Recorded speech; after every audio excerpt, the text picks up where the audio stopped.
Welcome to Defending Our Children, everyone. We've got a guest that's going to empower you today. His name is Mark Stross. He is a cybersecurity expert. He knows more about artificial intelligence than any of us will ever learn in our lifetime, but he's going to share with us today some of the things that he sees are needed, practical observations and solutions that can be broken down to the average listener. And we're excited to have him on. We've done a chat with him before. Mark, welcome to the show. And if you would, sir, please let people know a little bit more about your background and what level you come in at as far as your expertise. First of all, thank you. This is such a pleasure and a privilege. To help the children is not just a privilege, it's something we all should be very concerned about. So this is a very important topic. And so to volunteer my time to help, I think is my duty. So I am an American technologist. My name is Mark Stross. And I am a technologist, meaning I create things that don't exist.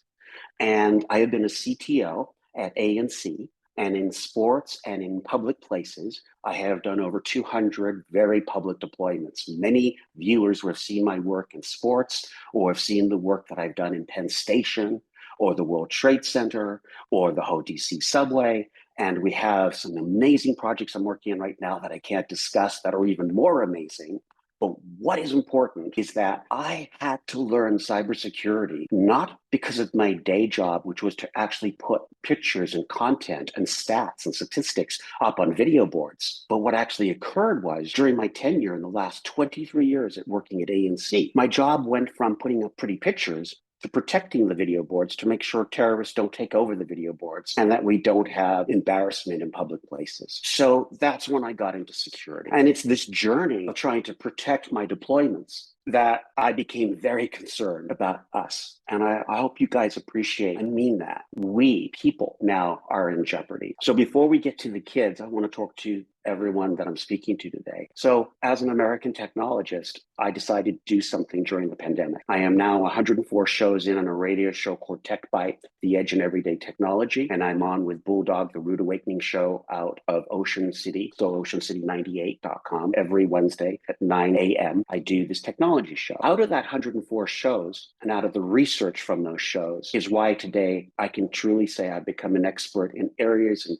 technology I never wanted to go into. I have poked my head into very dark places. And that's when your course really became quite apparent to me that I had to come and help. Because ultimately, I know a friend who's involved with the organization, Kim Kelly. I hope it's all right for me to mention her. And Kim has been a very important part of my friendship to me. And when I found out her backstory and then found out she was working in this course, I said, I have to come and help. This isn't something I can just be passive about. So that's it, guys. That's why I'm here. And, that's who I am. Well, thanks for coming on, Mark. We appreciate your time and sharing some expertise. There's so much to know. And we had a long live chat recently with you, and I learned so much about the AI and how it is really something to be aware of. A lot of us know now that if we're having a conversation, if we look up product or something on social media, or we click on something, next thing you know, those things are popping back up. And we don't realize how that can be utilized for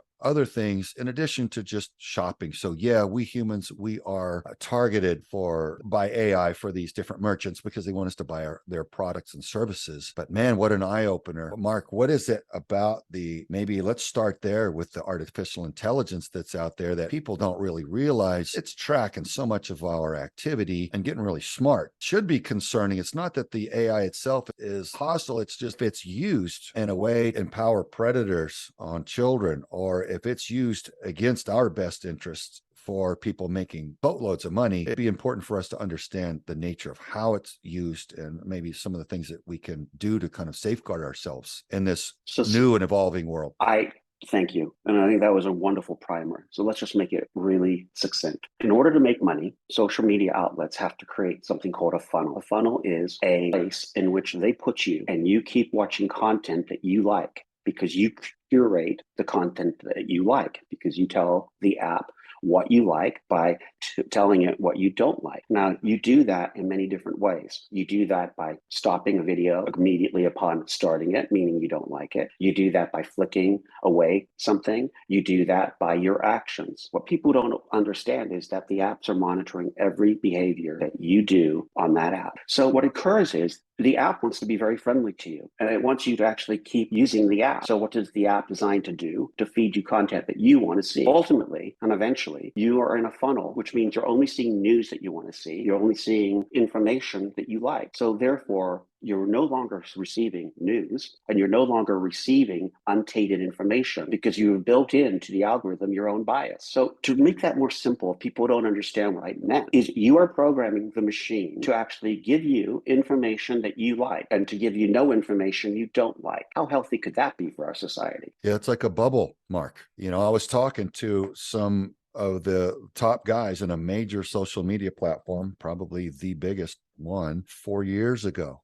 And it was when the hostility first started. And I asked them, I said, why was it that last year I could get X number of views on my content, and this year I'm only getting maybe 10% of that? And they said, well, we're creating what we intend to be a better user experience so that you experience more of what you want. And I thought, well, yeah, I could understand that if your objective is only to make money off of people, but what you're doing essentially is you're dividing the American populace. People, for the same reason, Mark, you choose a different vehicle to purchase than I do. People have different preferences. And if they get separated into their own bubbles, their own echo chambers, you're right. That's not healthy. And that's a concern for me. So maybe we can continue breaking that down and Well, having I people think covered about it. I covered this week on my radio show that I just did yesterday. And the Rand Corporation call it truth decay. There is a name for it. And truth decay is the idea that society no longer trusts any of the information that's been fed it. We have been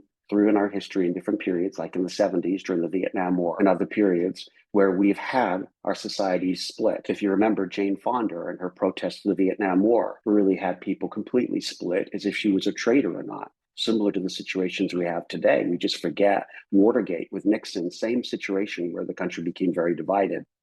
So, and also when these periods occur and you see truth decay, meaning that the society doesn't trust itself any longer, then you have to ask yourself, well, how do you stop truth decay? Well, at some point, it means that we all have to come together and start talking and cooperating. And we're not. I mean, the bottom line here today is if I say I'm a particular party, today that could actually mean a conversation completely stops over an environmental issue because immediately party lines are drawn. But we have to be really, really careful because as a society, we can't draw those lines. And now when we get to our kids, we're drawing lines with our kids also. Very dangerous. So I'm nonpartisan. I believe that we have to talk. No matter how hard the conversation is on both sides of the aisle, it really doesn't matter. Kids, the technology, cybersecurity are all in one bucket. All this stuff can really hurt this country if we don't come together and talk about it as one family, dealing with it. And remember, families don't always agree, right? But today, if you go on your social media feed and you actually go down your funnel, I guarantee you that there will be someone in your family that is going to be getting the same news you did today with a completely different slant on it. Now, the problem then you have is you're all agitated because you believe that you have the news, and you go to that other family member and you declare your news. And what happens when that family member says you're wrong? Because they have a completely different objective reality. Well, that's where we're at because people believe that what they see in digital form is real. And this is where fake news and all these ideas of what occurs in the digital space now has become reality for many. And they're now divorced from reality. So when you say you want a public square, well, that's going to be uncomfortable. So that means we have to take a person from the comfort of their own funnel and tell them, go into the general funnel where you're going to be uncomfortable. But then again, this is another problem. In these funnels that the people go to, they're told that their thinking is great. They're wonderful. When they find out in another funnel, they might not be so wonderful. Their feelings are hurt. So we've actually created a system in which people become more and more sensitive to criticism because they really believe they are being totally destroyed if someone doesn't believe in what they believe. And that is part of the system of the feeds we've created. 100%. So if you're sensitizing a whole generation of young people to believe that every course like global warming, the world's going to end in 12 years. And kids really believe that. And I don't care what your position is, but if you really believe that, you're going to be upset. If the world is ending in 12 years, I think all of us should be extremely upset by that. And if I actually, in my worldview, believe that, then I'm going to be having temper tantrums on television, telling us, wake up, do something about it. Yeah, because these issues that we're talking about are ones that exactly what you say, they're designed to cause us to be very emotionally involved. I mean, what's more compelling as to whether or not your planet's gonna melt down? Right, it's like we have to all save ourselves, so the passion, the emotion runs high, and therein lies, I think, the danger, because people aren't willing to be uncomfortable and have conversations. And one of the things that I see from my perspective as a federal criminal investigator, is one of the hats I've worn professionally over the years, is we were trained to rally up all of the evidence from every source and exhaust that to get to the truth. And there were cases that were presented to us in the classroom where it was a murder, and the information that we got made it look like one person had committed that murder. And the instructor said, by show of hands, who would convict based on this evidence? And everybody in the classroom virtually, well, fry him, he did it. And then more information would be brought out from a different witness, a different point of view, also very compelling, very factually based, paint a completely different picture. Now, who would change their mind? Everybody. Yes, we now have a different understanding with more information. And then they would change it again, and they changed it like 5 times in this case. And it was an education, Mark, in that your understanding of a particular situation can radically shift based on which information you get. So I think what I want to come out of this portion of this conversation is people need to learn to vet their sources. What is the nature of this source? What is the success rate, the accuracy rating of this source over time? What information has this source, he or they or an entity or a channel, or what, how accurately have they been with the content that they've put out over time? Have they been overwhelmingly proven or disproven, or some rating in between? That is what you can lean on and go, okay, I understand what weight to put on that source. And if we can begin to investigate each other, to explore each other, okay, Mark, you feel this way about this subject. Let me hear how you arrived at that. Let me learn from your journey on how you came to feel or believe that way. Well, that's a lot of understanding for me to gain. And that's what we are not doing anymore. And there's the danger that I see, Mark. Oh, totally. Now, let me ask you a question as an investigator. Did you ever think in a million years after you had that demonstration of your bias, that bias would actually be the way we would use to monetize social media? Let me repeat what I just said. Did you ever think in a million years we would use bias as the way to make money? It didn't occur to me, no, that No. would happen. You could have been very rich had it occurred to you. That bias that you stumbled over hearing the first objective evidence and the second objective evidence, then your biases kept changing depending on what you heard, right? Yeah. But the truth is, each one was predicated on a bias. And it's the this totality. Is where, sorry. Yeah, the totality of the circumstances, all of the available evidence, weighing out that which is most credible and most prevalent, is what we should be seeking to arrive at a real understanding of the truth. So what I tell people, when they ask me, where do you get your information from? And I laugh. I say all over the world, including Russian information, Russian news, Chinese news, American news, Australian news. And I find our news is the least trustworthy American news. And I want to make it clear, I am an immigrant to this country. Obama, I became a U.S. citizen. Prior to that, I had a green card. I was educated here, but my parents were actually in the entertainment industry. They had star status, so they came with different visas, and I had to get a student visa, and I immigrated. So I'm a first generation American. So I have actually immigrated. I actually know how tough it is to come in here from Europe and immigrate to become a US citizen. That was a 15-year experience. So I have suffered to actually get the American dream. Why did I say all that? It's because today, too many Americans are really fast at criticizing this country. But what they don't appreciate is most of their criticism is actually from their own funnel. That criticism is not genuinely the criticism they would receive if they understood America and if they understood where it stands in the worldview. So unfortunately, I have the benefit of having grown up outside of this country, having seen the world, having seen what America stands for and what this world will be like without America. I have seen the Berlin Wall. I've seen the separation when the Soviet Union existed. I have seen the suffering My parents made a movie Behind the Iron Curtain, Czechoslovakia, when it was still Czechoslovakia before the Iron Curtain came down. And we saw the poverty. We saw the way all of this stuff worked. But most Americans think those are just stories. They do not believe that really happened. They don't believe there is this notion of evil outside of our borders because in their funnels, they're told it's an exaggeration. Wow. This is fantastic conversation, folks. Do not go away. We'll be right back with Mr. Mark Stross. Okay. We're hitting some good points, man. We are. I often, Mark, I also think about when you're on this topic, one of the things that I believe is happening is we're reducing the attention span. And so that's contributing to this polarization, because when I talk to my kids or other kids or even adults now, if you're having a debate with somebody, they're firing their salvo of information. And then when you respond, they're reloading. They're not listening, but they're reloading. And I think because we've shortened our attention span, I don't know if that's something that would be worth talking here, Craig. Well, I don't want to just throw a pass at me, TikTok, then I can deal with that one. What you just discussed, I would love to discuss. TikTok is creating those habits in a really fierce and bad way. TikTok's fascinating, actually. Okay. I'm going to be doing a major show on TikTok. I'm researching it right now. But bottom line is TikTok is fascinating. It's really destructive. Yeah, it is. Trump wanted to ban it in the United States, and they fought him. They overrode him. China, man, CCP. That's a product of theirs. That's ugly. Yeah, and what China's determined from that is that we're a lazy country. That I can never.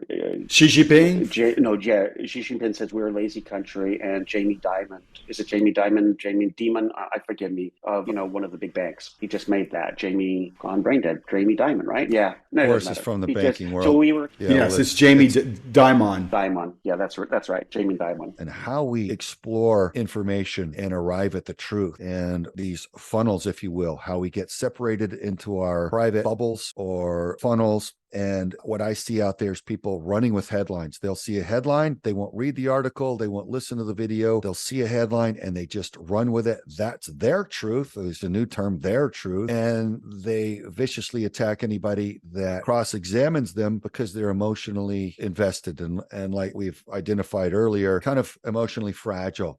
Feelings are so sensitive now to being cross-examined, where we should honestly have a respectful debate. But if you want to get to the truth, you have to kind of exhaust all avenues. And if you want to arrive at the totality of circumstances, you need to kind of understand all the information that's out there on all sides. That's a healthier, stronger population, folks. That's the conversation we're trying to have here to get everyone to think. We invite you to share this discussion after you've listened to it. But I'm going to shut up and let Mark Stross talk. Well, thank you. I just want to suggest to everyone, about America. America is a country that used to be extremely patriotic. If you were to describe America, you would say Americans are patriotic. That's definitely America of different eras. And then you go through eras like in the Vietnam War where Americans were disappointed with their country. And you have different moments in history. I want us to treat this as a moment. I don't believe we're terminally broken. I don't believe that we can't overcome all of this. I think we need to have, parents especially, if we want to protect our kids, we have to have a self-correction moment. We have to realize we too love the toys we've created, and we need to come up with a disciplined way to deal with the problem we've created. We've made the toys make us love the toys so much that now the toys have actually screwed society up a little bit, because what the toys are doing is they're actually dividing us. So how do we undivide ourselves? And my suggestion to parents is you need to start having a philosophical conversation with your kids that are not based on you pointing fingers, but based on you modeling the behavior you want from them. Go into their environment. Check out their funnels by living in their funnels. Don't just say you look on for 20 seconds. I'm saying I want you to get an account similar to your kids. I want you to go in and experience what your kids are experiencing. Then do something a little bit different. Why don't you emulate the behavior you want from your kid in that virtual world? Why don't you get an avatar suit that's super cool, and then you literally start becoming cool in their environment, but modeling the behavior being cool without sex, without drug, without any promiscuous forms of conversations occurring. You can actually teach your kids this by being that cool parent that goes into their environment, that doesn't just be super judgy And I also would suggest before you make one judgment call, you spend at least a month in their environment before you offer any criticism to their environment. Because then you have no legitimacy. They will just say, you don't know. You don't know. How many times have we all heard that? You don't know. You know Right. what? I hate to tell you all this. We don't. Well, you know, I could hear people almost, Mark, saying, well, I don't have that kind of time. But what would we each give 10 or 20, 30 years from now? Go back and invest this tiny amount of time Okay, wait. to Can influence I our just jump in children there? like you're I don't talking have about. enough for every parent that has enough time for golf, for football, for cooking channels, for self-improvement, and does not worry about their kids more than all of those activities. Don't come to me. I have no time for you, literally, to throw it back at them. Because you know what? Your kids are too big of an investment on the future for you not to get involved. Because you have to appreciate your kids are spending more time in that environment than they are with you. So if you want to know who's parenting them, I suggest you go into their world because you're not parenting them. Yeah. Especially if you say you don't have time. I have to know you all on that. What would you give folks to go back and be able to help them, help guide them, and show them the model, the exemplar that you would have them strive to be? What brilliant advice, Mark. I like to give advice that helps to make change, not just complain, but let's effectively change the world. Come on, Man. every single person listening to us today could do it. Do you know how cool you'd be with your children a month in? You would actually be involved in their activities, and most of you would find something you like in their worlds, which would create a connection point and would allow the funnels to become less destructive because you would be in their funnel. Yeah. Or So I about 5 or 6 years ago, I gave up the news. I quit watching the news. I quit listening to talk radio, and that gave me more time. All it was really doing to me was programming to be pissed off. My wife would say, you are always angry. You're always yelling at the TV. It's not doing you any good. That's how I created more time for me. Very easy to do. Once you do it, after about a week, it's okay. It takes you about a week to detox, but it's doable. Yeah. I totally agree. I mean, overseas, when I was contracting for the government and different capacities, we would watch the Armed Forces Radio Television Network, and it would switch every 30 minutes from one news channel to the next, and you couldn't stop it. But what was helpful is that it would show you the difference in content they were putting out. One would say the sky is red, the other one would say the sky is blue, immediately, and back and forth. And you could measure out against even foreign news agencies who was putting out the more accurate information. And it is very upsetting when you hear the bad news. And I agree with Forrest, you know, it's important to kind of step back and detox. And even if you're watching the news, I would encourage you to watch different ones, even watch the one that you disagree with once in a while, just so that you can see how radically different the information is and realize how false some of this information is. Well, first of all, it's been a really pleasurable. I really enjoyed this. I would love everyone to go to markstross.com. There they can find out about the radio show, and they can also look up in the Tech Bite Zone all the information I just told them. Also, there is a family section that will give them advice as to 7 incredible steps that they could use in their family today to help bond with their kids, to help with the technology concerns about threats, and to protect their whole household from threats, and also just good advice. So Thank you again for this incredible privilege. Well, it's a pleasure. And look, our only agenda here, Mark, is to defend the children. Literally, I have a broken heart. I see how much hostility is leveled at our children and how they're vulnerable in so many ways. And I just want the harm to stop. And I know that may sound overly simplistic, but that's what I'm out to do. That's why I founded Vets for Child Rescue. That's why we run this radio show. And it's people like you that are a genuine privilege and a pleasure to have on. I know you've empowered people with your knowledge. I look forward. I work for the company anc.com. You can look that up. In fact, we have a great website so you can see some of the big jobs that I have worked on. And as the chief technology officer over the years, I went from putting up pretty pictures on our video boards to having to secure our video boards from cyber threats. And hence, where we are today is I spend more time worrying about security than I do about putting pretty pictures up on video boards. And my last big job that I think people will recognize is Penn Station. We did the World Trade Center, the whole DC subway system is we're working on right now. And we're really enjoying seeing the growth of our technology. But in that growth, I've had to also become really concerned about security. And that's why I'm here to help our kids, because it's in that learning about the threats and having protected against threats, I realize we don't stand a chance if we don't change our habits today. Well, we're seeing people so sensitive about what they believe the truth is. And I really encourage everybody to look beyond the headlines. See people, they'll see a headline, they'll run with it. They believe that that's the truth, or it may be a headline that appeals to them because that's what the program platform that they communicate on in social media learns about them, and it feeds them more of only that content, and they get this bias to where it's confirmation bias, where the artificial intelligence feeds them what they want to hear and what they positively respond to. Then they're emotionally invested in it, and when anybody challenges them, they get very upset. They run to their neutral corner, slam the door, so to speak, and we don't have a public discussion. If we want to defend children, we have to be able to understand the threat of grooming, how it happens, and learn from each other. Even though we might not agree on everything, we do agree on most things, overwhelmingly here in the US, I find, when you'll put your feet up and actually talk to someone in person. So, Mark, let's unpack the grooming a little bit. We see people running with headlines. They're inflammatory headlines. People are very upset. But meanwhile, predators are stalking and selling our children and harming them at industrial scale. What is it that we need to know? Have you ever sat at the table with your kids and you try to debate your kids on the topic, and they whip out their phone, they look it up on Wikipedia, and then they tell you were wrong because you got one fact wrong? Absolutely. It's happened. Yeah.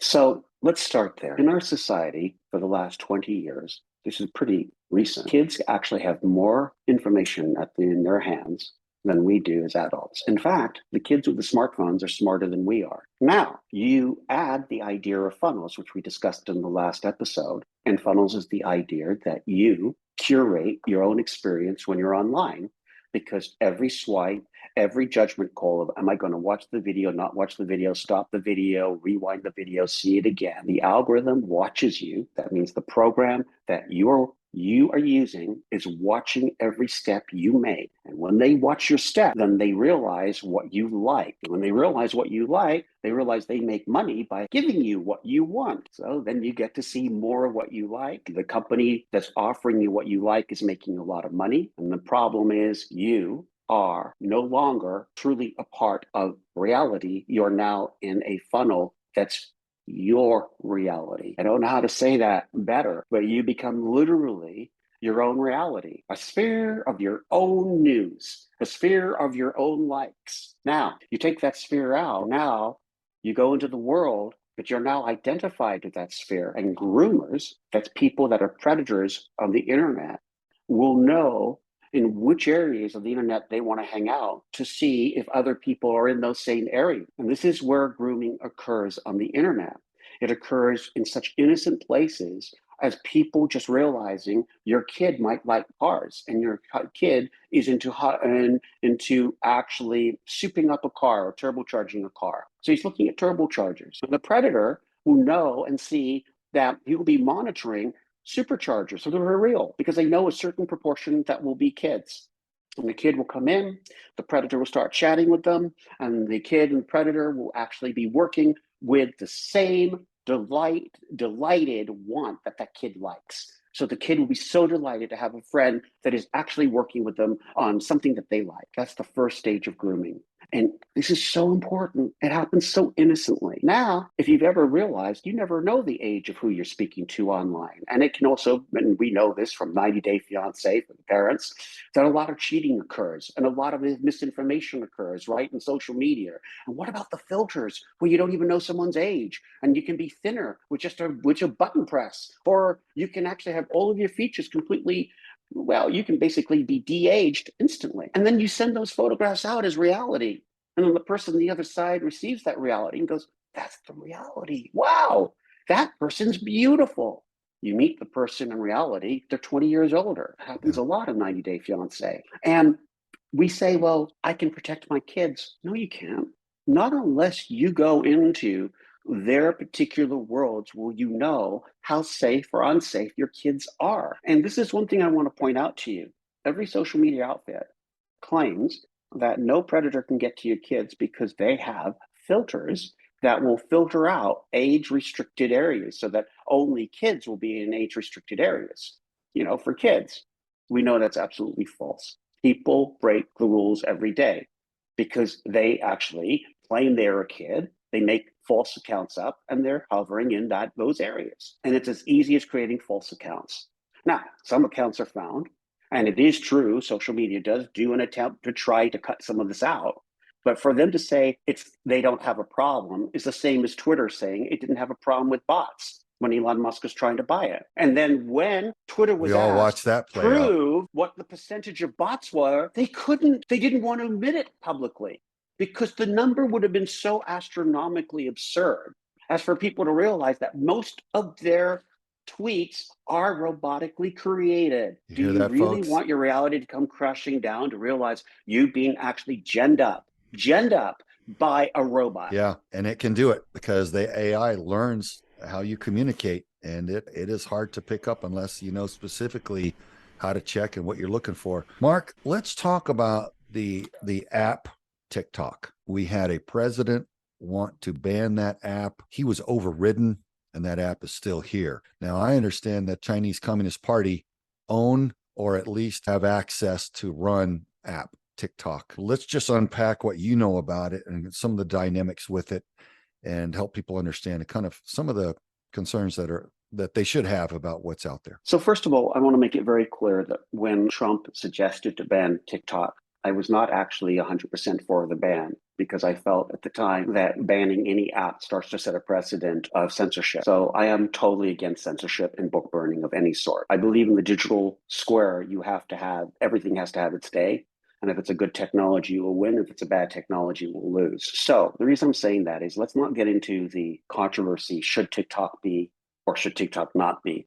Let's talk about the fact that TikTok exists and what does TikTok mean by its existence? Because that's much more compelling. Because let's face it, if TikTok did not exist, someone else would have invented the same thing TikTok did. And therefore, that's why it's mute to me. It would have been a TikTok no matter what. Okay? Exactly. So this is the deal. TikTok made one change to the algorithm. I'll compare it to Instagram and compare it to every other media site, and especially YouTube or any site dealing with video. Do you guys know what it was? Do you know what the brilliance of TikTok is? No. All right. Are you ready for this? So simple. Video never stops on TikTok. When you're swiping, the video's already started on the incoming video. It is a continuous video experience. The brain never gets a chance to say stop. The brain is always getting dopamine hits because as soon as you swipe, you're starting to see the content of the new video, so it creates a thrill. It creates an anticipatory thrill or dopamine hit in your brain. That is the TikTok algorithm. And that algorithm is the most addicting algorithm out there. And we now have the stats to prove that the kids are totally addicted to it because it's very hard to put down. I know I've tried TikTok. I'm not going to do something again. Unlike a lot of parents who've never tried stuff and then will criticize it, I use it, I try it, I understand it, so I get it. Why did I get sucked into TikTok? Because it was never stopping. It's a fluid experience. Oh my gosh, more video. And if you don't like the video, just swipe really fast. You get it? But you've rejected that video, but it's still moving. Everything's moving in TikTok. This is what's really incredible. Because of that, then people started making competitions in TikTok. And then you saw massive peer pressure jump in, where if someone did a dance, then every other kid, if the popular cheerleader did the dance, then every other person wanted to mimic that cheerleader dance on that school. So, because there are little communities. And then they would mimic that dance. If the dance went viral, then it would go outside of the school zone to the public zone or the state zone or the world zone. But this is the point. All of this stuff is based on popularity. And it's based on what videos emulate with the people at that exact moment. And so you're watching this continuing experience that brings you a continuous buzz. And the buzz is a continuous form of stimulation. And if you are not popular, it's devastating. Now, other media outlets have the same issue, but on TikTok, they have it because it's all video based. And then you see these kids go on devastated that they didn't get likes or they weren't liked. And then they will get ribbed on. And then unfortunately, some kids will be in psychiatry or end up with suicide or end up being groomed because they're so disappointed with their life because they're not actually popular, because they weren't able to emulate that dance that was started by the cheerleader. So they're social outcasts now. What? From an app? But in their world, in their mind's eye, If they get rejected in the TikTok zone, they have been rejected from life. That is some serious power. Yeah, and I don't think a lot of parents understand that dynamic, and so that it is important that they understand just how serious some of these dynamics are that our children are getting into online. So empowering information, knowledge is power if you know what to do with it. So, Mark, do you think that this type of technology, what I believe is happening, is reducing the attention span our kids and even adults and making it harder for them to do logical thinking? Yes, absolutely. What we have done is we were actually teaching our kids to have an attention deficit disorder because they no longer can read books because books are totally boring because they're used to consuming media usually now in 10-minute less chunks. So a kid on average can maybe last to a commercial break. That's long attention span, but the average is 30 seconds. Wow. Now, in our day, I remember having to sit in a study hall for hours, for 2 hours, and be disciplined. I don't think a lot of our kids today would consider that torture or corporal punishment. Well, what I've recognized, when I grew up, if we were going to build a fort, we would scavenge for pieces to build that fort, and it would take us months to build that fort. And when we would find a piece, there'd be a house being built, and they'd have to have their scraps. We would spend hours trying to figure out the best configuration to get the most out of that piece of wood because we didn't have a lot of money and our parents wasn't shelling out a bunch of money for us to do that.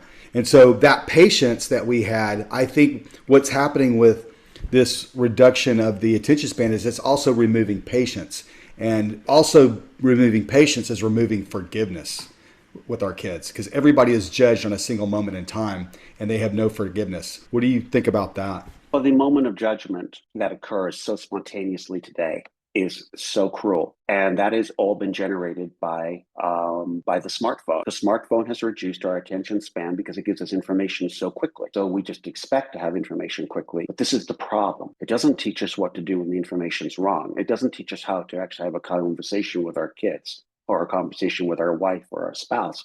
It doesn't teach us how to actually be in life. It just gives us information. But people are misconstruing what they're getting from this information bucket from their phone or from their smart device and thinking it, in fact, is the blueprint to life. They're bypassing three things in life: intimacy, touch, and I mean intimacy of words and being intimate, touching someone, touching their flesh, and then finally going out into nature and looking around. Have you been on a trip with your kids and they're still stuck in your cell phone and you happen to be going around the Grand Canyon and they can't get out of the game with their cell phone? I can see that. I can see it happening. Okay. I mean, and because to them, nature is not as beautiful as the computer game. So if you want attention span to change, you have to teach them to actually like nature. You have to teach them to actually like reality. So I have some advice for the parents. Are you ready?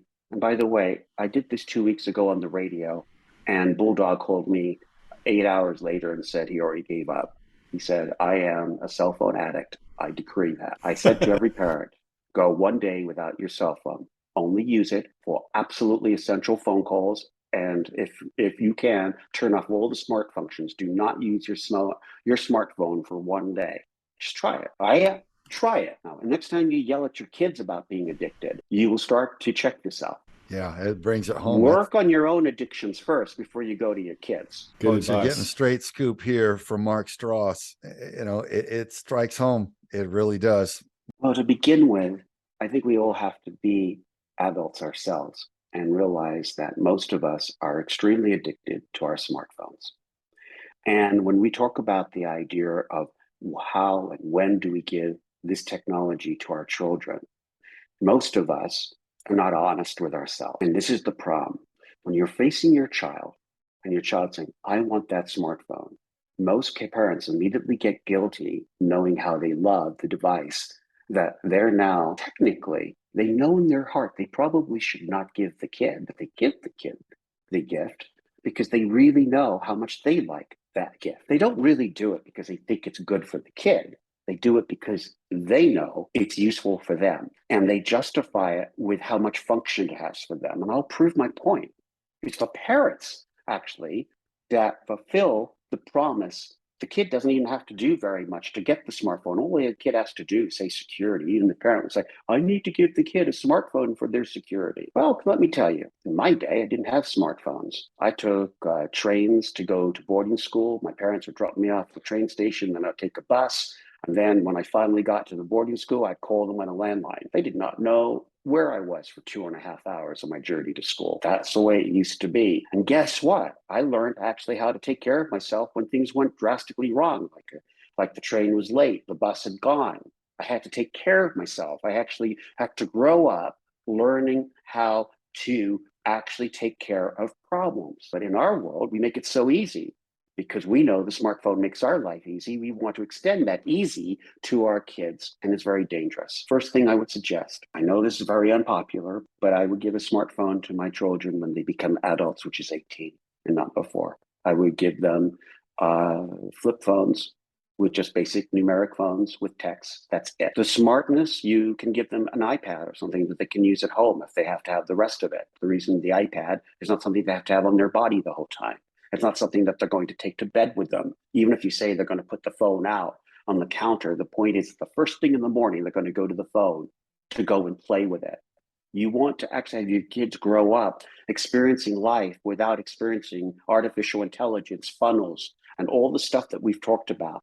Wouldn't it be wonderful to have your kids grow up and actually be able to smell nature, smell flowers, actually know what it is to go out and actually survive? What happens if we do get into a conflict, or if they ever find themselves because their car broke down in the wild? Will they be able to change a tire? Will they be able to know how to find water? Will they be able to know where east, west, north, and south is? Because most of our kids don't even know how to find themselves on a map. Would they even know the basics of survival? No. So don't you think before their 18th birthday, we should actually teach them all that stuff before we give them the world's knowledge? And by the way, one more thing that's been proven, the brain of the individual is not fully developed to 21 to 25, and really 26 is when it's really developed.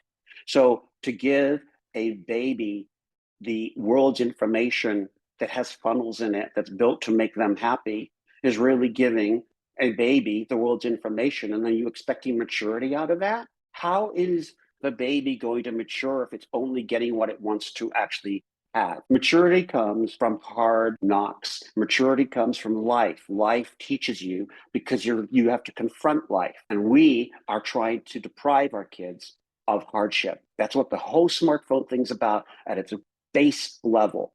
And if we want us to correct and change our notion of smartphones, we have to get real that we're addicted to them. Our kids will going to get addicted to them. And if we want to keep the addiction away, keep it away. That's the hard answer. All right. Well, I can't say that I disagree with that one bit, Mark. I mean, if you love people, you want them empowered, and that means starting with the basics. And you can't overlook the basics in life and the fundamentals. I mean, any strong person who's skilled at anything is really strong in the basics, the fundamentals. Shooting, I like to say the best shooters on earth are just masters of the fundamentals.